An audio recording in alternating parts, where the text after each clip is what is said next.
Olá pessoal, nessa aula a gente vai falar sobre a representação trigonométrica de um número complexo. Então, recentemente a gente estudou a representação geométrica dos números complexos. Então, dado um número complexo na forma algébrica, z igual a mais bi, a gente pode associar esse número ao par ordenado AB, e aí a gente vai então no plano conhecido como plano de Argand-Gauss e representa o que a gente chama de afixo desse número complexo. A parte real está ali no eixo horizontal e a parte imaginária está ali no eixo vertical. Se é informado a parte real e a parte imaginária de um número complexo, você sabe representar esse número no plano de Argand-Gauss. Por exemplo, raiz de 3 mais i. Ele é associado ao ponto, raiz de 3 e 1. E aí você vai lá no plano complexo e coloca lá a parte real, raiz de 3 aproximadamente 1,7, e a parte imaginária 1 representou ali o afixo de z. Agora tem uma questão que é o seguinte: é possível representar um número complexo z no plano de Argand-Gauss com base em outras informações sobre z que não sejam a parte real e a parte imaginária. Quais informações sobre z são essas? Então eu vou repetir a pergunta assim. Nesse momento, se eu te dou o número complexo na forma algébrica, você sabe associar quem é a parte real, quem é a parte imaginária, e ir lá identificar esse ponto no plano de Argand-Gauss. Mas a questão agora é o seguinte: eu quero chegar nesse mesmo lugar, ou seja, nesse mesmo afixo que está representando o z, mas só que eu não quero te dar as coordenadas dele. Eu não quero falar que a parte real dele e a parte imaginária é tanto, porque daí, ok, você já sabe representar isso. A questão é, a gente consegue chegar nele usando outras informações. Então, pensa um pouquinho. Quais informações que a gente precisaria ter para eu conseguir chegar exatamente nessa mesma representação? Você vai ter o plano, você tem a origem. Quais informações que você precisa para dizer para mim assim, olha, se você me falar tal e tal coisa, eu consigo chegar exatamente nesse mesmo lugar onde está o z.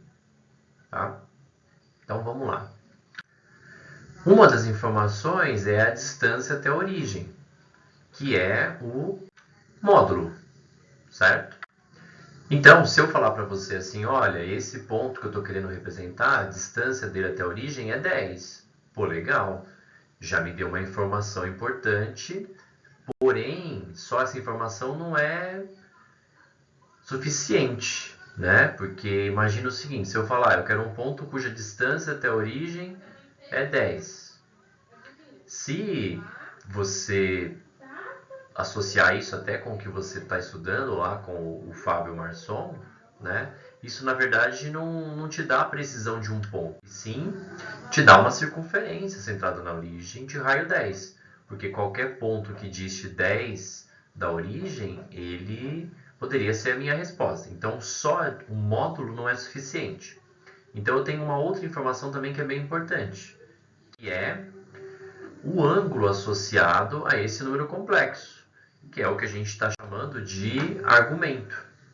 Então, se eu falo para você qual é o módulo e qual é o argumento de um número complexo, você consegue representar exatamente onde está aquele afixo do número complexo. Então, por exemplo, aí, vamos supor que eu fale assim, eu quero que você represente um ponto cujo o módulo, a distância dele até a origem é 10, e o ângulo dele, o argumento aí é de, 30 graus. Aí não tem erro, você sabe então que subindo 30 graus no sentido anti-horário e percorrendo 10 unidades, você vai chegar exatamente naquele ponto que é o afixo de z. Tudo bem? Então agora a gente consegue falar o que é a representação trigonométrica de um número complexo. Então, vamos demonstrar. Seja z igual a a mais bi e θ o argumento de z.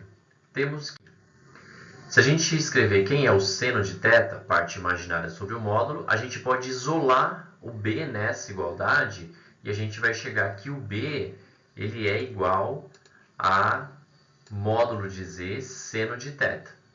Do mesmo jeito, se a gente pegar cosseno de θ igual a A sobre o módulo de Z, se a gente isolar o A nessa relação, a gente vai chegar que o A é o módulo de Z vezes cosseno θ. Com isso, a gente pode substituir esse A e esse B que a gente acabou de achar na forma algébrica, que é o Z igual a A mais BI.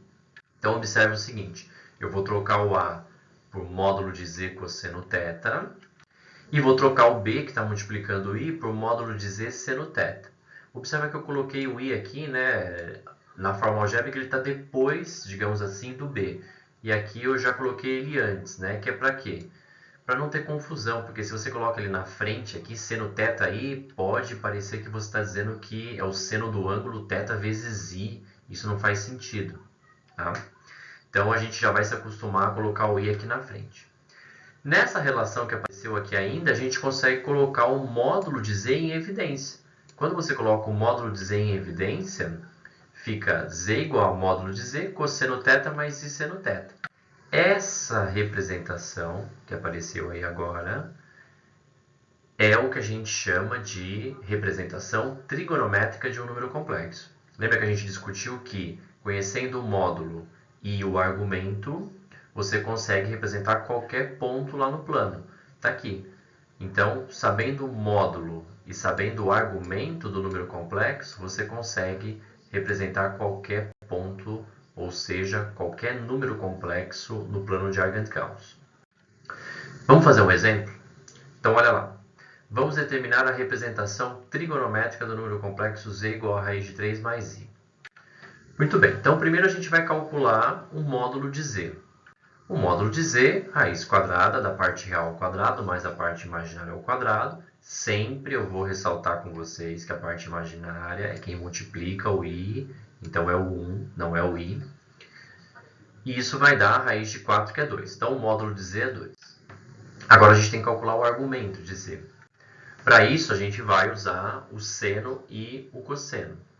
Então, o seno, que é a parte imaginária sobre o módulo, vai dar 2, 1 sobre 2. E o cosseno, que é a parte real sobre o módulo, vai dar a raiz de 3 sobre 2. O ângulo que tem esse valor de seno e esse valor de cosseno na primeira volta é o ângulo de 30 graus. Tá? Aqui eu vou, de um modo geral, trabalhar bastante com graus, mas você pode trabalhar com graus ou radianos, tá? Vai aparecer os dois. Aqui eu estou trabalhando com graus. Muito bem, então se a gente conhece o módulo e conhece o argumento, a gente pode escrever a representação trigonométrica desse número complexo. Então, se a representação trigonométrica é dada por Z igual ao módulo de Z cosseno θ mais I seno θ, é só a gente substituir as informações que a gente acabou de achar. Então, a resposta é que o Z é igual a 2, que é o módulo que a gente achou, cosseno de 30 mais I seno de 30. Tá? Pronto. Representamos o número raiz de 3 mais I na forma trigonométrica. Essa é a resposta final. Uma coisa que talvez alguns alunos, né, sempre perguntam é: eu não tenho que trocar o cosseno de 30 e o seno de 30 pelo valor, né, do cosseno e do seno desses ângulos? Então, veja o que acontece se você trocar o cosseno e o seno por esses valores. Se você falar assim, eu vou trocar o cosseno de 30 e o seno de 30. O cosseno de 30 é raiz de 3 sobre 2, o seno de 30 é meio. Quando você multiplica por 2, né, que está em evidência aqui do módulo, você chega no raiz de 3 mais i. O raiz de 3 mais i nada mais é do que a forma algébrica desse número complexo. Então, assim, se você está na forma trigonométrica de um número complexo, para voltar para a algébrica é super fácil. É só você substituir o valor do ângulo do seno e do cosseno desse ângulo que você acabou, que você sabe quem é. E aí você tem a forma algébrica, né? Sair da algébrica e ir para a trigonométrica é mais complicado, porque você tem que achar o módulo, tem que achar o argumento, tá bom?